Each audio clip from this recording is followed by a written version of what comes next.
Santa Claus. This is Santa Claus. From a bar at the end of the world. I'm tired as hell.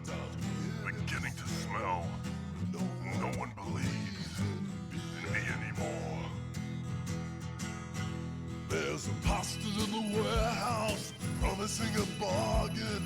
His children are broken and presents in tears.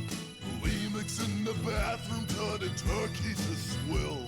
Seems the devil's up in heaven and Christ down in hell.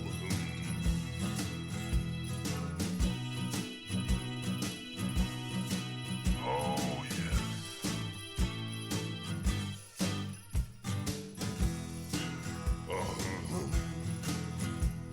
Hey, Mrs. Santa Claus, this is Santa Claus. No one has those chimneys no more. I could crawl through the shafts of their centralized heating, but frankly, my dear, I don't care anymore. These people are stupid and soulless and mean. It's the end of the century. I'm losing the dream. It's an existential crisis with a big man in red. This is cause I'm in trouble. I wish I was.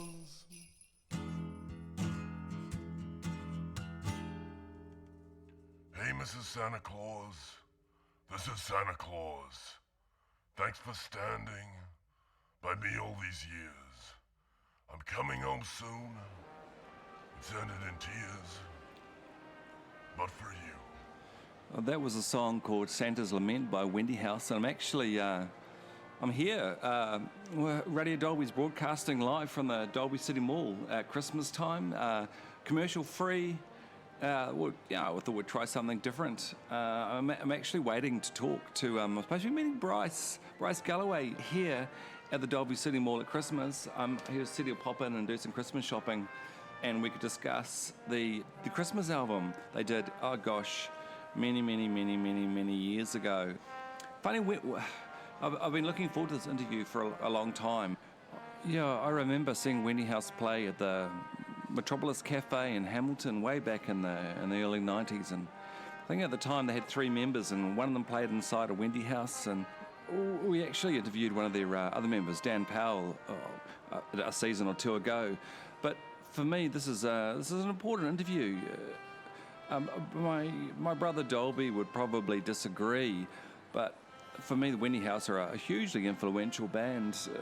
Their songs, like from their first album, Target Audience and PC, their kind of list songs. The Dolby Brothers, we've been ripping that one off quite a lot recently. But anyway, so Bryce said he'll meet me here. He said, we'll have a quick interview. Meet me just next to the information centre. I've met Gary at the information. Hey Gary, how are you, man? Dude, just leave me alone. Oh, okay. Yeah, Gary's just a bit busy helping people here at the mall find their way around the shops, for things they want to buy for Christmas. I'm just gonna wait for Bryce. Oh, here he is. Hey, Bryce. No, Bryce, over here. Dylan, kia ora. Put your shopping bags down and take a seat. I was so glad we could meet up at last and talk about music at this special time of year. Special time of year. Special consumer hell time of year. Can we start by talking about that song, Santa's Lament? Yeah. Can you tell us a little bit about how that got started? Right, so 1998, William Dart commissioned Wendyhouse to write a Santa song for his New Horizons show on Concert FM, a show that has been going for 45 years this year. I think William's calling a close on that show after 45 years. And William Dart, he's Santa song obsessed. He's got this huge, perverse Santa song collection. Maybe our obsession with Santa is kind of like perverse. And we've added to that with Santa songs, Santa's Lament and so forth. So yeah, William's obsessed with Santa songs and wanted to do a Santa song special for Radio New Zealand concert, and for whatever reason they said yes, and he wanted to make that special even more special by having a couple of songs that had been commissioned especially for the program. So he asked Wendyhouse and someone else, maybe Matthew Bannister, don't quote me on that, asked a couple of artists to pen original Santa songs for the show. Now, Emak was back from squatting in London with Mr. Snakes, but had not moved back to Wellington where I live, to Whanganui Atara, but had kind of like headed down to Dunedin and was in love and was broke and was not about to, didn't have the means to kind of like come and meet this commission request. So I roped in guitarist, musician Chris Clemens, and a drummer whose name I've since forgotten. I'm very, very, very sorry. And we recorded Santa's Lament. I'm not sure how much of the music I wrote. It's very likely that Chris came up with the guitar chords and keyboard, and I came up with the lyrics and vocal melody, which, I mean, I've got a reasonably deep voice, and I pitched it down even further so I sounded like the big man in red. And we recorded that song, but it didn't seem right that Emak wasn't in there somewhere. So having recorded the song, I said, why don't you do a Christmas song, and that can be the flip side of a 7-inch single. We'll send that to all the BNet student radio stations. So Emak wrote and recorded Teddy's Anger, a song about a teddy bear lost down the back of the couch.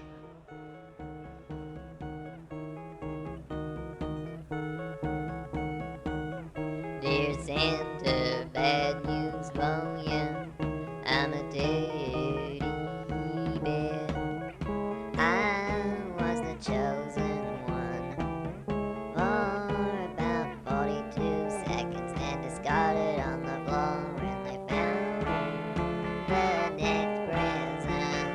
Mom took me upstairs and said, some kid will wanna play with you one day.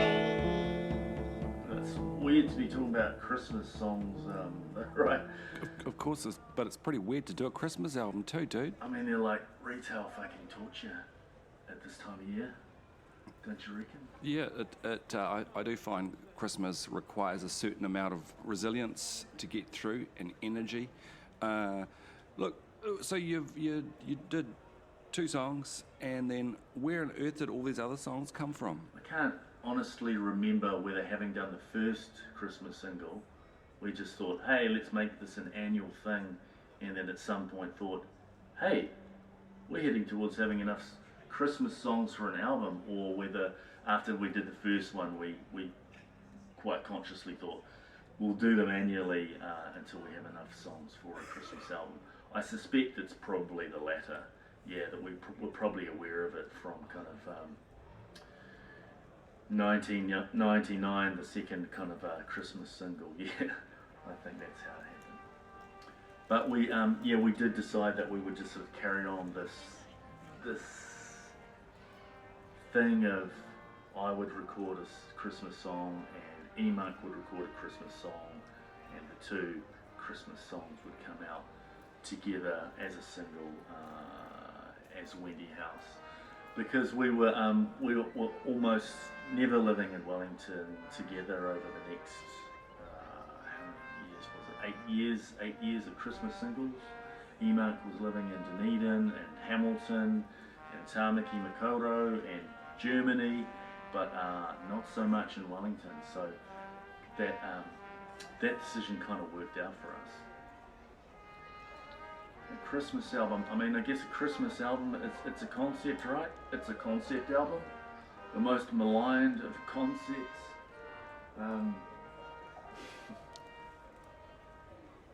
Hey, do you want some of these chips, man? Yeah, sure.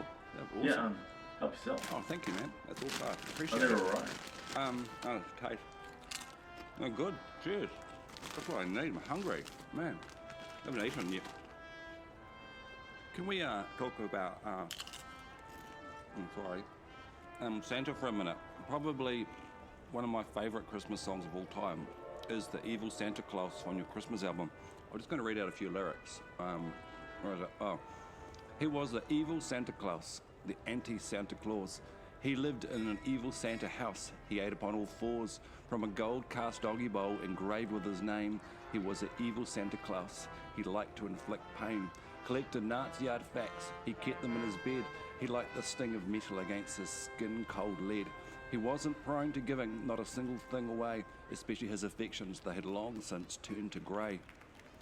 There's something fascinating about the idea of this deviant, tired, cynical Santa Claus, you know, and in modern times now, like most children's stories are kind of benign with happy endings, and the good people always get what they want, they're always going to win, but, you know, traditional fairy tales were much, much darker. There were these, like, formidable monsters and evil villains, and sometimes less than happy endings. I like this song because in many ways it seems more like a traditional Christmas song. I mean, another example of this would be that film Bad Santa with Billy Bob Thornton. Can you talk a little bit about the character of Santa that features in the song? The evil Santa Claus and the various Santa Clauses on the album. I guess I wrote 3 different Santa Clauses for the album. The Santa's Lament Santa, who's the embittered Santa losing his faith at the end of the really long shift delivering presents. The overweight Santa who's in a fitness crazy world that is the Xenocal for Santa Claus Santa, and then the evil Santa Claus. I mean, I hear you on the fairy tales thing, and yeah, I guess fairy tales as a sort of a cautionary tale, and these fabulous and spectral entities that are able to kind of warn children about the dangers. I guess there's a relationship to that, but I was thinking more about horror movies and the way that horror movies do something similar, reflect the anxieties of the times, like 1950s horror movies that were full of anxieties about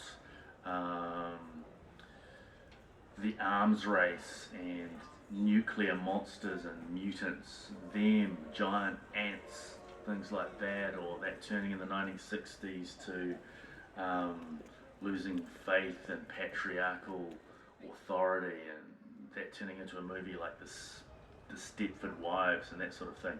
So I guess with the evil Santa Claus, I was thinking, have we lost faith in this benevolent Santa Claus, the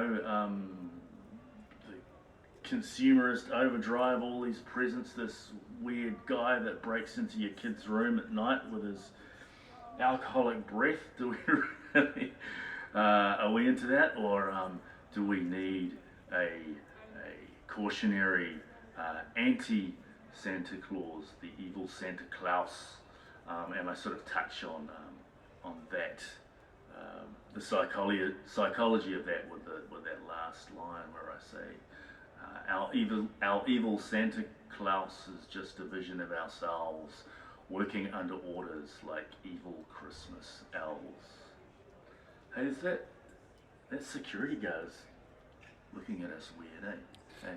Oh, that's because technically we're not allowed to be here, actually. No, we're just doing an interview. We're good. Merry Christmas. It's all good. It was the evil Santa Claus, the anti-Santa Claus. He lived in evil Santa house. He ate upon all fours. From a gold cast doggy bowl, engraved with his name. He was the evil Santa Claus. He liked to inflict pain.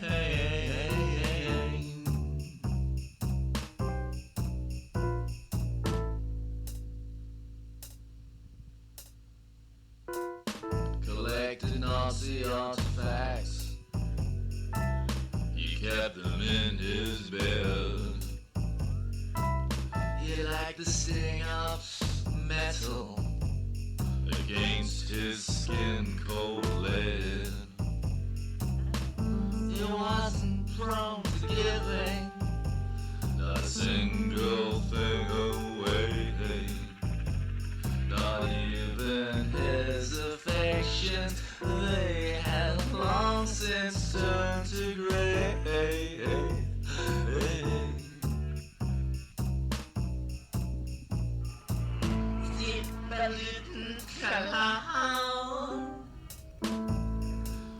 Where did he come from, Santa Claus? How did he get his name?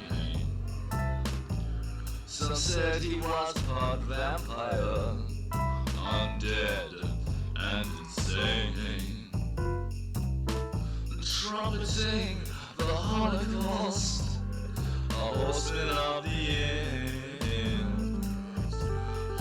Evil, fascist, psychopathic, unbearable, unfriend.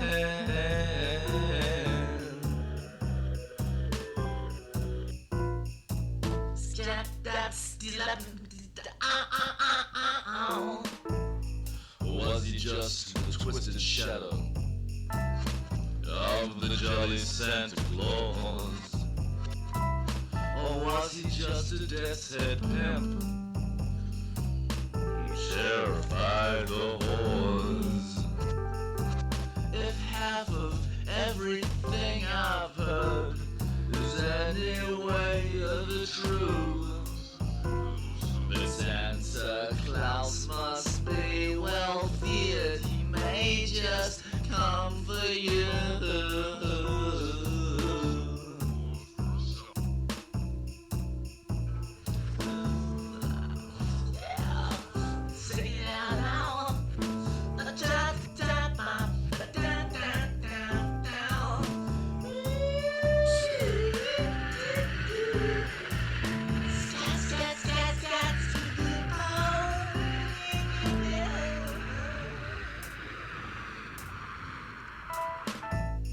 Upon a Christmas Eve, he might just seek you out.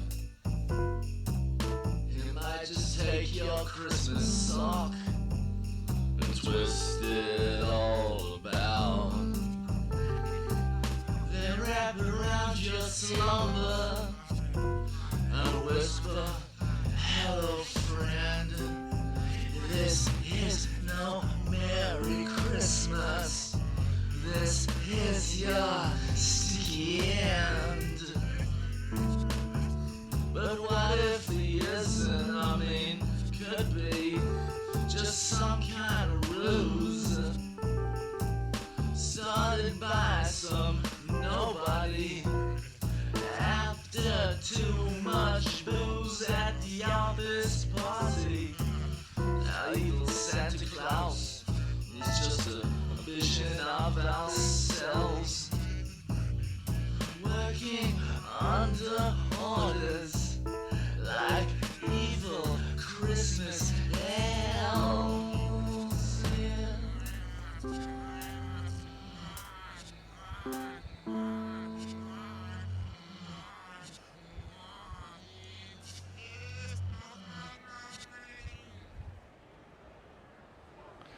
Can we talk a little more about Santa? You know, the traditional image of Santa is this fat guy with like rosy cheeks, you know, and like these days we'd probably box him in as someone who's, you know, I struggle to say the word possibly alcoholic, more than likely, with mental health issues, you know, but times have changed. We're marching almost subconsciously to the right. And if Santa turned to politics these days as a fat guy wearing a red suit giving away stuff for free, he would probably be compared to Kim Jong-un. Given the current political climate, are Santa's days numbered? Oh man, this is getting heavy. Santa and the rise of nationalism. I think that Santa's probably in quite good health because Santa supports consumerism. It compels parents to buy twice as many gifts as they might have otherwise, that they might have felt they needed to otherwise. You know, fill a whole stocking and then something from mum and dad as well. I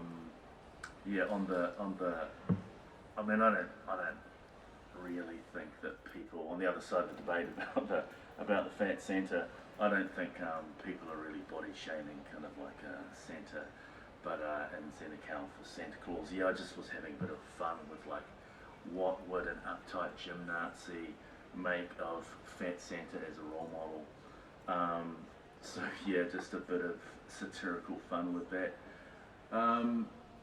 But Santa is an interesting character because I guess another aspect, you know, not so much with the kind of how does Santa fit in with emergent kind of new right nationalism, but more of that helicopter parent liberalism on the other side of things. You've got the idea of the shopping mall Santa and like there's this possibly old guy that we don't know. Are our kids going to sit on his knee? I mean, there's been a huge rise in the last 20 years or whatever of this sort of anxiety around kind of there's a pedophile behind every lamppost and every man is potentially a sex predator. So yeah, that does put Santa in an awkward position. Whether it's the mythological Santa Claus or the paid shopping mall Santa, and I guess the Bad Santa movie had a bit of fun with that, being politically incorrect around some of that stuff. But yeah, this is all pretty heavy and analytical, and don't get me wrong, I've got kids who are now leaving their teens, and I did all of the Santa things. I invented a kind of a way of writing that would mask my own kind of hands so that I could write them replies to their Dear Santa notes. I would even leave chewed up carrots in the yard so that there was evidence that the reindeer had actually visited. So I'm ambivalent about Santa, I guess. But my main bugbear, I suppose, is kind of the Christmas drive, hand in hand with consumerism and buying too much shit that people don't really want, and whether you can afford or not, and feeling maybe even anxiety around the perfect gift and breaking the bank and all that stuff, and losing sight of what might be important in as a Christian, a non-Christian person who just wants to kind of hang out with their family and friends.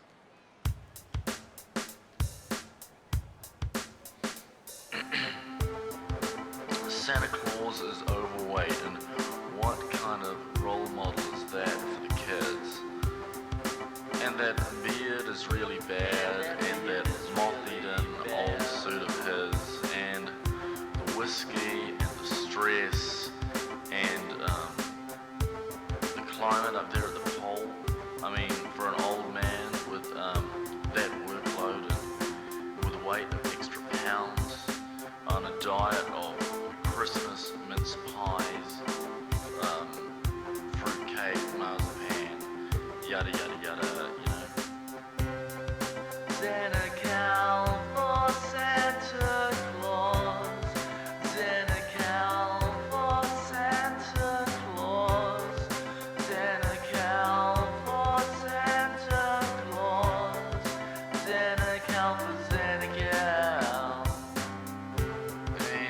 I didn't even mention the abuse of little people, the little people, and like the diet, like I said, Christmas pies, fruitcake, marzipan, candy canes. He really should look after himself a whole lot better than he does, and perhaps trade in those pinched black boots for some comfortable Nike trainers or something, anything. Old people need to take good care.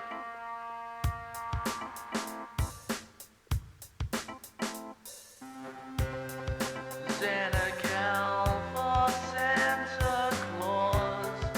Santa Cal for Santa Claus. Santa Cal for Santa Claus.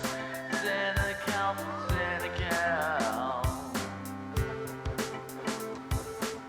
Old people need to take good care, and the famous have a responsibility to their public, especially if they're a fiction. You may say what, but it's like, well, if we have the opportunity to reinvent them, well, for the kids, think of the kids. Think of the kids, that people say Christmas is for the kids, and then you got to think about the adverse effects this negative role model may have on the kids. Think of the kids.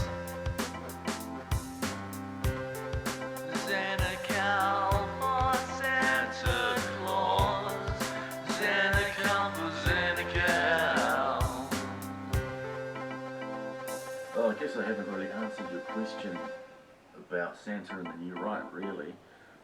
It's probably liberals who kind of are more likely to have debates around, should we be buying all these Santa gifts, and is consumerism an overdrive? Even if that's just a pose, because they're just as wedded to kind of economic drivers and models as the right. But yeah, I think the whole sort of make America great again, or make Germany great again, or whatever country you're talking about, they're probably less inclined to be thinking about, is consumerism the problem? They're like, it ain't a problem, let's get back to the good old days, we can buy as much shit as we want, and the environment is still an infinite resource, and we don't need to worry about all of that green conspiracy stuff, make country X great again, buy shit from Santa, with love. And hate. I know, and yet here we are at Christmas in a shopping mall. I've got to admit, it is an easier way to get into the pre-Christmas spirit than staying at home and watching Elf for the 7th time, and getting through those boxes of chocolates that people whose name you don't really know have given you. Look, let's take a break from Christmas and talk about your earlier work. More specifically, the song "Fuck Them All." What a perfect place to talk about it. I've got to say, it's a bit of a classic.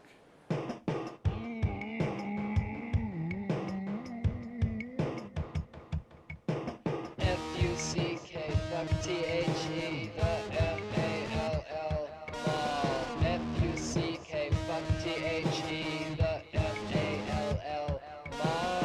F-U-C-k, fuck T-H-E, the M-A-L-L, mall.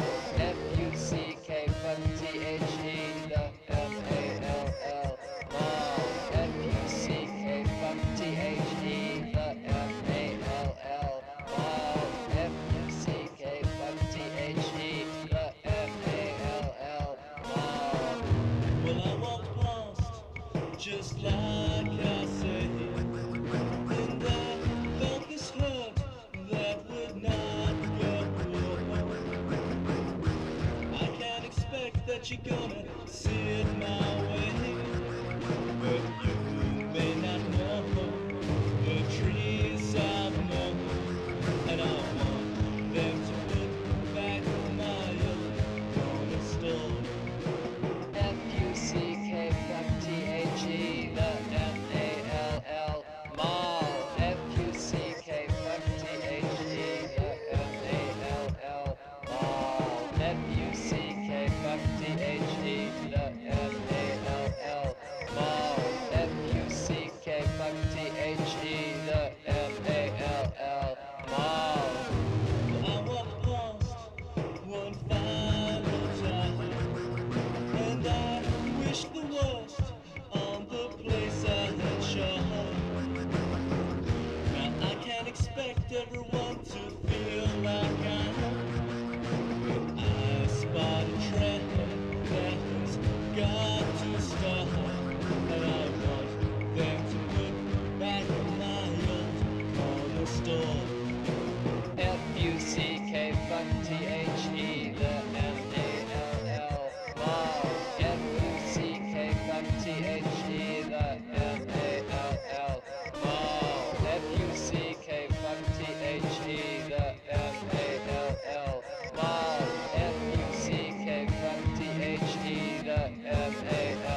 fuck the mall, this mall, any mall.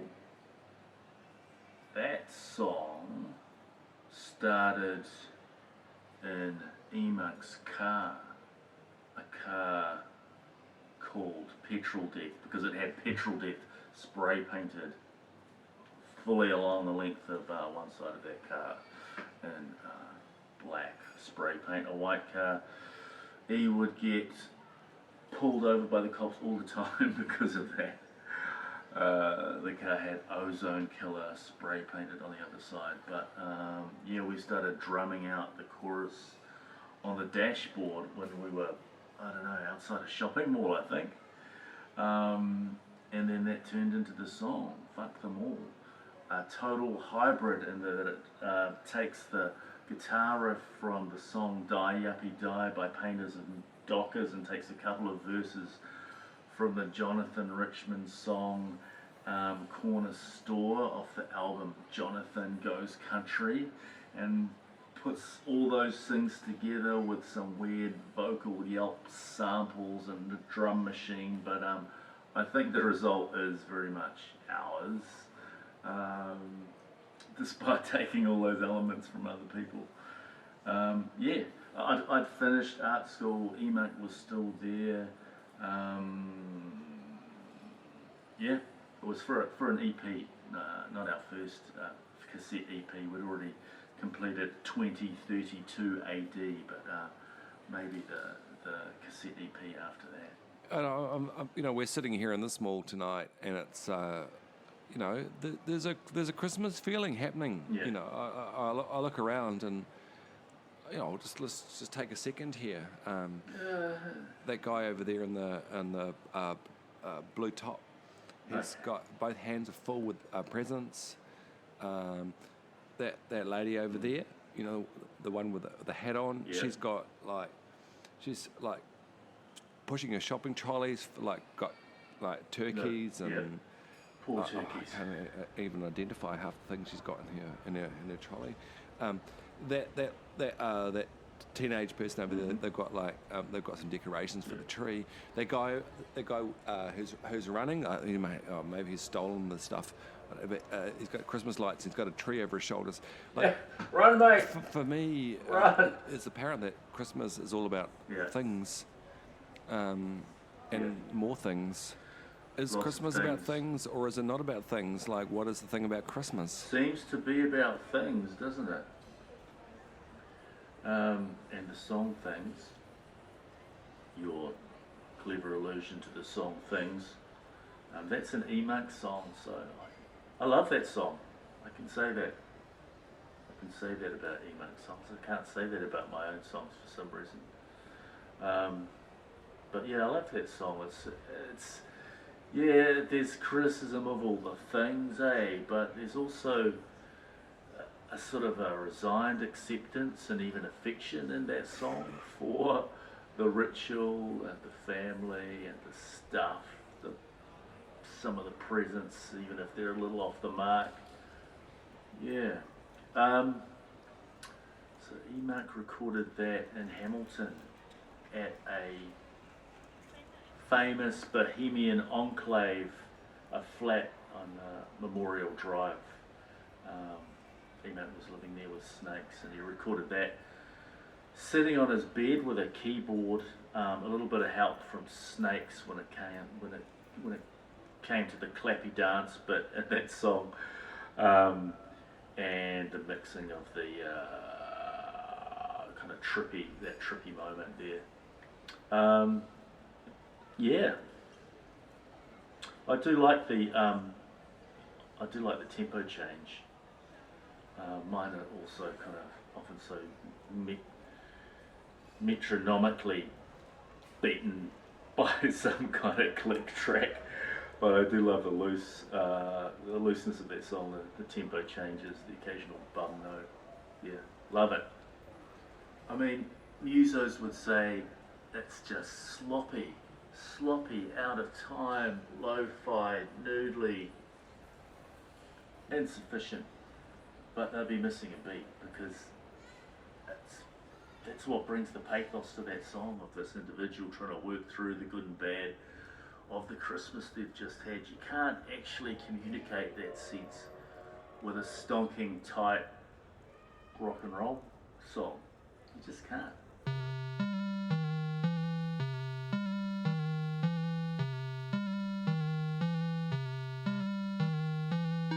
It's a day off, it's a drive, make an appearance, leave by 5.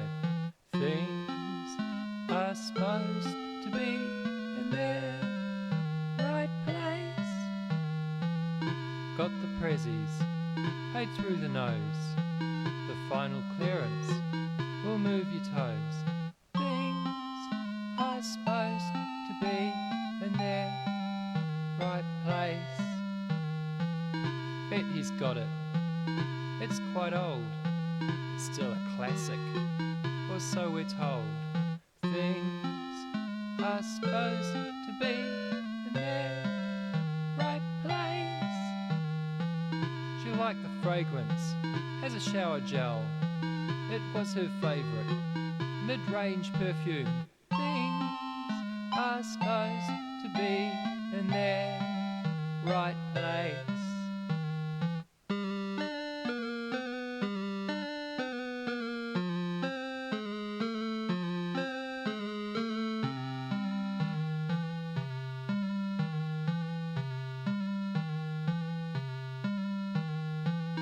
Merry Christmas, everyone.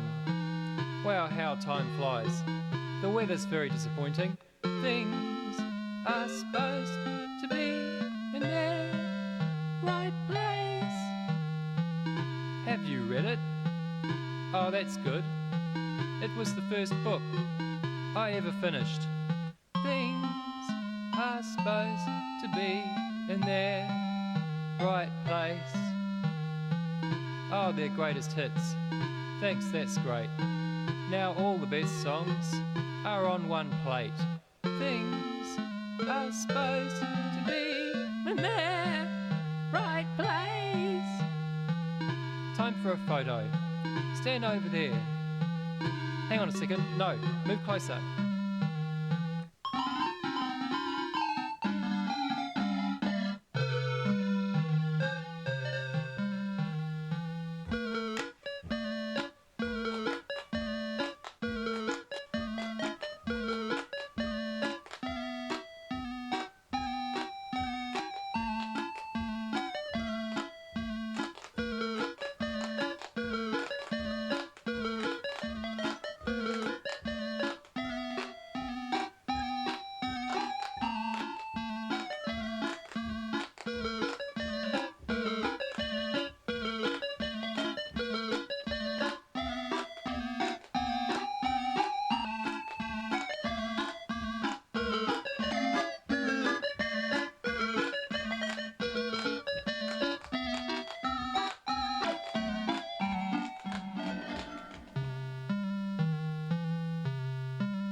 I'll stick to Shandy.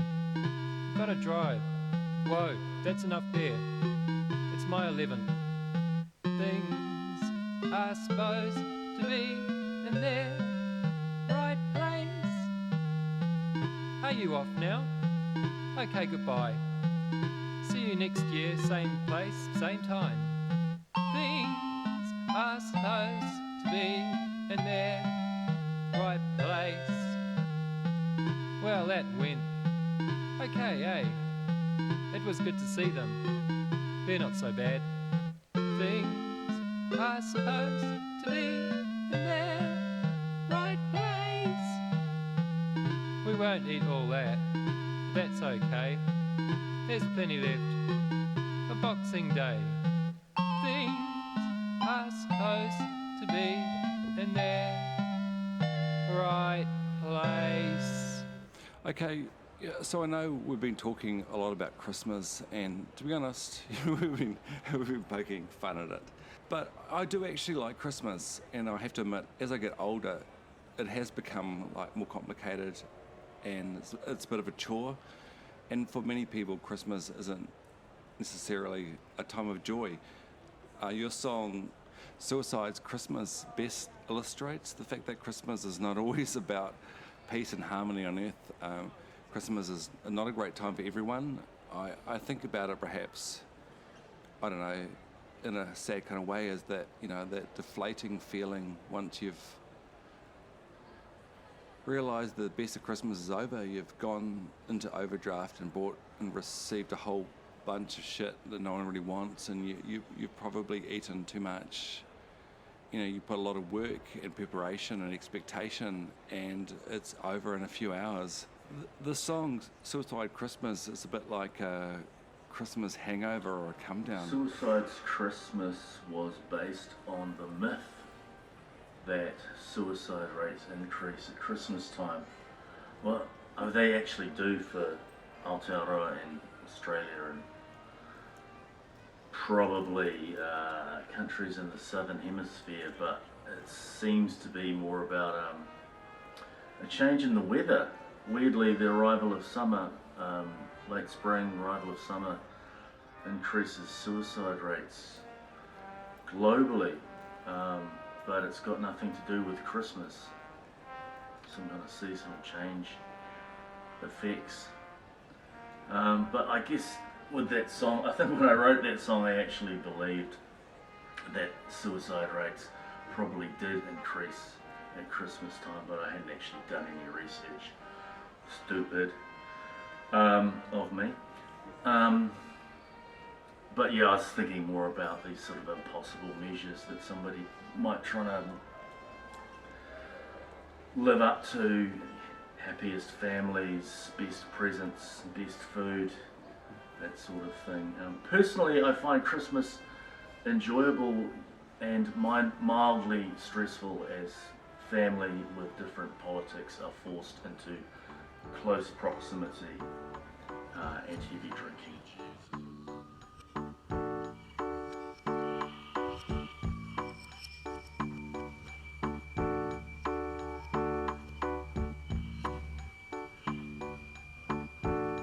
There's something really sad about Christmas time. Promises so much it can't help but let us down. Promises peace on earth, goodwill to all men. Promises greeting card.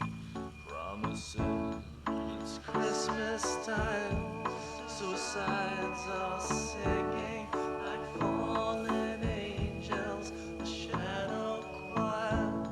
It's Christmas time. The suicides are swinging like angels falling by and by.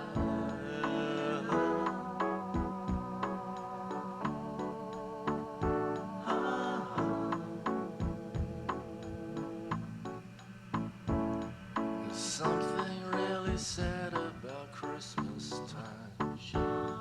It asks that you spare a thought for those less fortunate. But expectations and total preparations all stress you right out till you're ready to kill.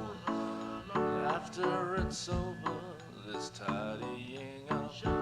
The Boxing Day cold meats are refrigerated. The late Christmas movie is really quite sharp. It stirs up emotions that failed you today. And meanwhile your neighbor, yeah, you know, the fat one, takes all the false sentiments in this piece of shit world. Some kind of measure for all that he ain't got, and so decides to take his piece of shit life.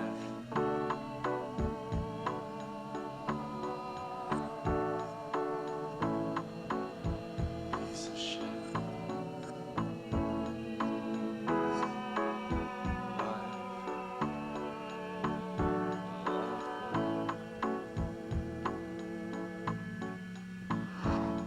It's Christmas time, the suicides are singing like fallen angels.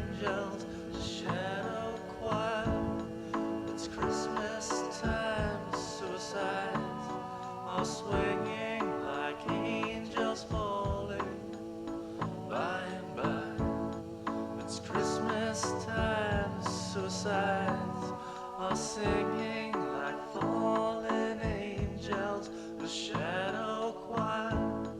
It's Christmas time, the suicides are swinging like angels falling by and by.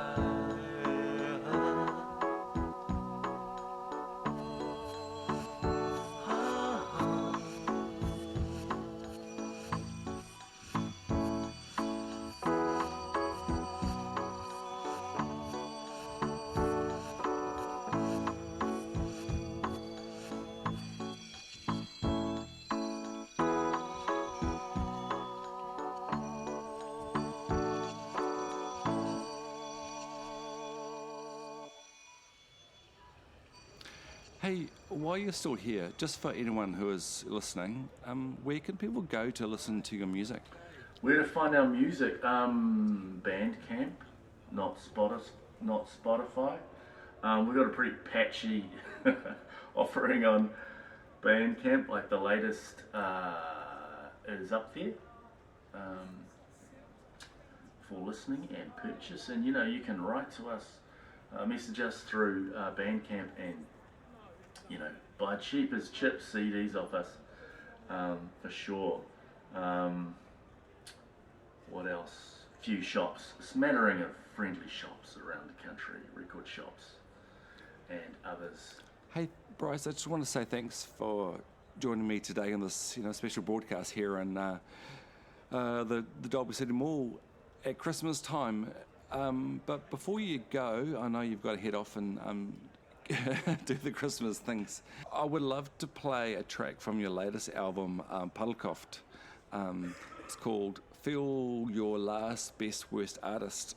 I want to play it before you head home with your loads of presents. Can you tell us a little bit about this track and anything you like about this album? Feel Your Last Best Worst Artist. Right, okay, that's off Puddlekoft, the new mini album, which is a bit of a concept. I did 3 vocal spoken word things, and Emark did the same. I did 3 musical beds, and Emark did the same from his home in Germany. And then Emark sent me his 3 vocals, and I sent him my 3 vocals. And the challenge was just to kind of like match the vocal up with one of the 3 waiting musical beds. Okay, so those pieces are pretty reasonably challenging and kind of have quite a sort of a spoken word poetry sort of approach to the vocals. We knew they were going to be kind of challenging tracks, so we said, hey, out of the results, why don't we pick 1 track each, and we can do a more poppy response that allows us to at least kind of sing to the tempo, or introduce a melody that works with the underlying music. So Feel Your Last Best Worst Artist is Emark's response to a track I did, which called the Best Worst Artist Ever, which was about a homeless guy that people take his mutterings as prophecy, and his street survival knickknacks as kind of like works of great sculpture. So that's the story poem that I wrote, and then Feel Your Last Best Worst Artist is Emark's more songy response to that. Hey, thanks, Dylan. Thanks for the interview, and Merry Christmas. Even as my feelings about Christmas are obviously pretty ambivalent. Merry Christmas to you and yours.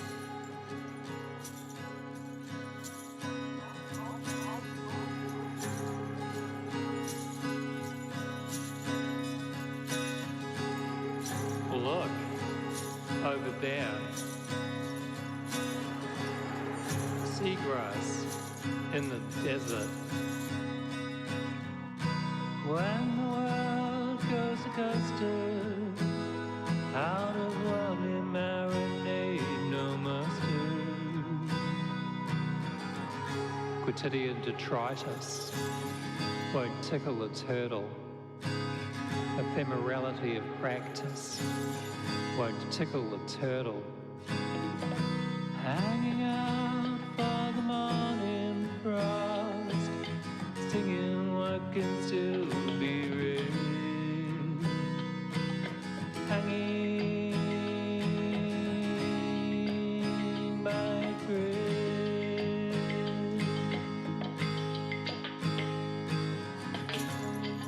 The group are divided on if it'll be better when the self-appointed soundtrack finally breaks that last string. Lucky when there are flowers, lucky when there's flame. Unlucky when the thugs have cuffs and guns.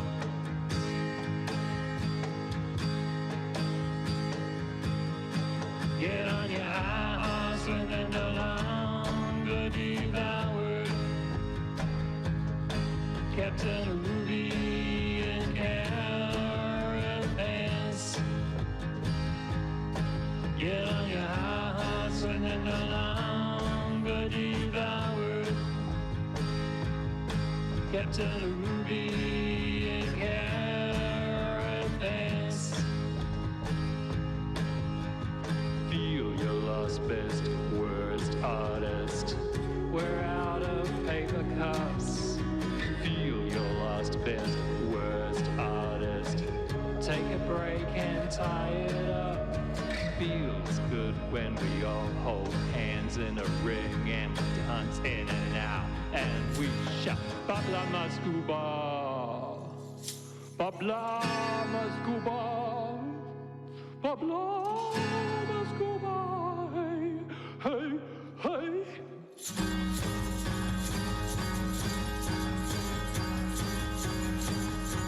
Run out of it all. No firewall. Run on the moss. Feel good clowns. The world's on display every day, but there's no one around. When the moontide tickles, when the moontide tickles, when the moontide tickles the turtle. When the moontide tickles, when the moontide tickles, when the moontide tickles the turtle.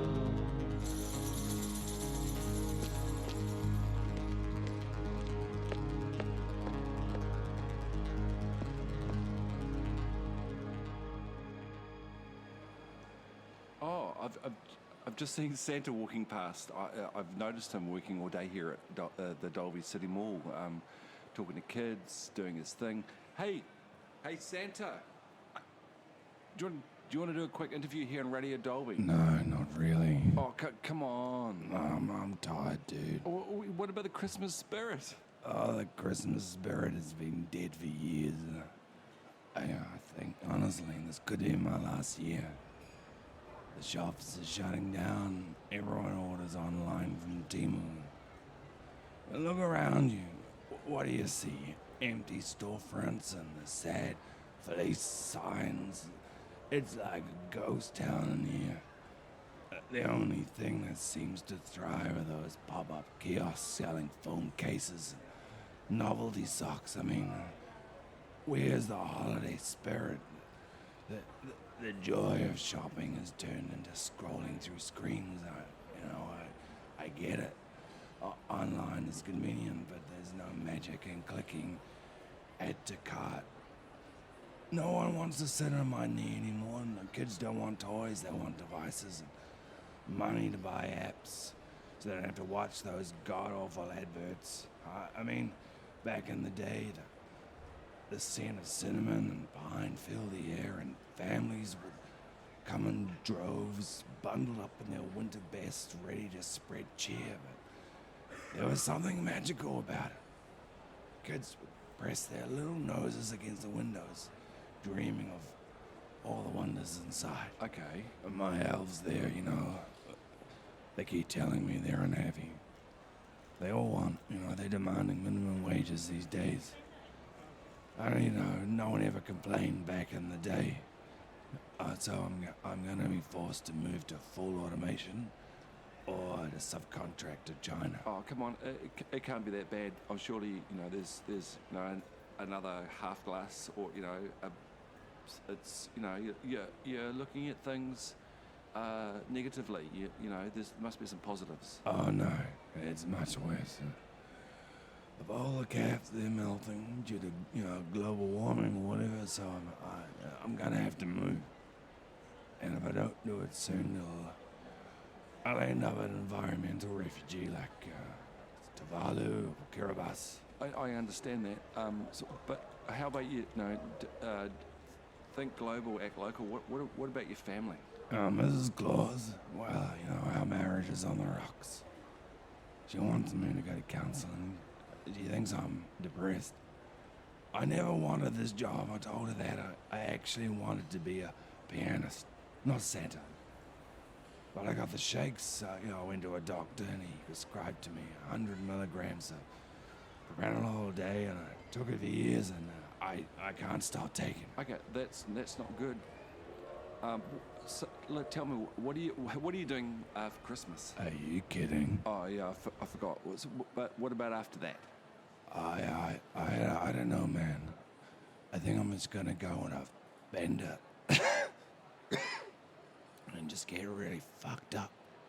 Don't you feel sometimes that the best way to solve a problem is just to fry your brain so you can think of a solution to pull yourself out of the deep hole of shit that you're living in? All right, it looks like we're running out of time. Look, Santa, have a Merry Christmas. Yeah, you too, whatever, and I gotta go. Oh, well, that about wraps up our special Christmas episode. A big thanks to Bryce Galloway for joining me on this special time of year. In fact, this is the end of Season 5 here at Radio Dolby 89.6 FM. Thank you for anyone who's come on the show. Particular shout out to our regulars, Quint, Shona, and Wayne Hill for your lovely poetry. Last of all, my brother Dolby, I don't know where he is. He's turned into the Richie of the Manic Street Preachers. I don't know. Anyway. So I'm going to have a break for a while, probably for a few months. We might be back with a new episode or a new season next year, maybe in, February, March, April, May. I don't know, just depends really. And you get a bit tired this time of year, and you think just packing it all in and just, disappearing somewhere. But I guess, like Brother Dolby, what he's done, he's wherever he may be. But yeah, hopefully we'll be back, But anyway, I'm gonna leave you with a song called by the last song ever recorded by the Dolby Brothers, called "This Could Be the Day." Merry Christmas.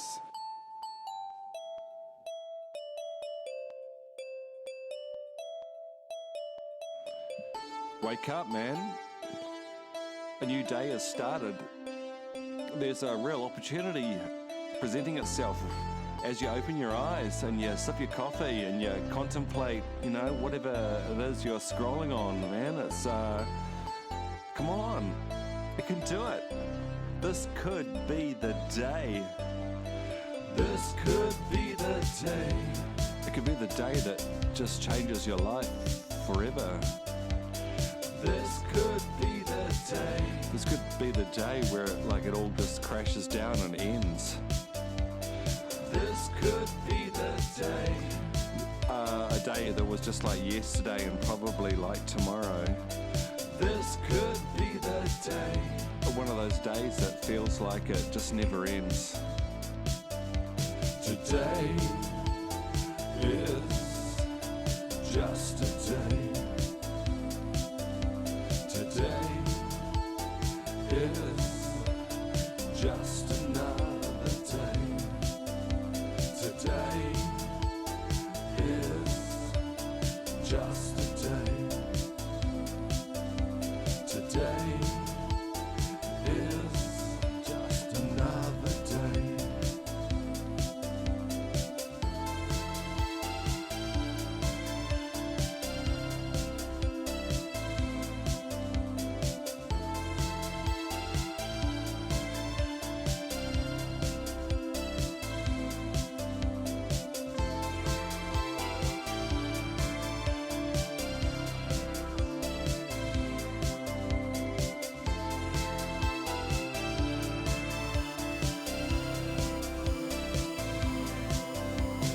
This could be the day.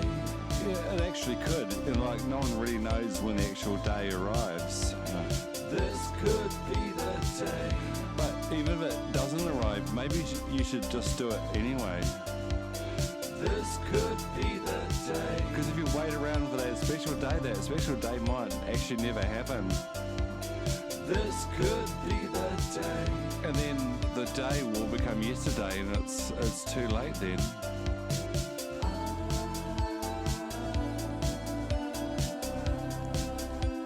And I guess that would lead to regret and bitterness and blame, because we don't want to play the blame game. Once we start that, the blame game, it never ends. Today is just a day. Today is just another day. Today is just a day. Today is just another day. A day without memories, a day without words, a day without anything that like just messes with you, a day that like where time doesn't move forwards, it doesn't move backwards, it just stays the same, so you can just live in the moment and just be able to appreciate what the day brings without having to worry about what's coming up in the next minute, the next hour, the next 12 hours, the next day, the next week, and just to be free to just appreciate the day and to stay there paused in time for as long as you want without feeling guilty for how long you're pausing that little button that's sitting on the end of your thumb, and you're going like, this is the day. That's the sort of day I need. This could be the day.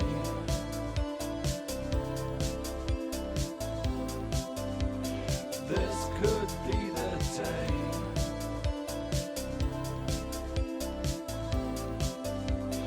This could be the day.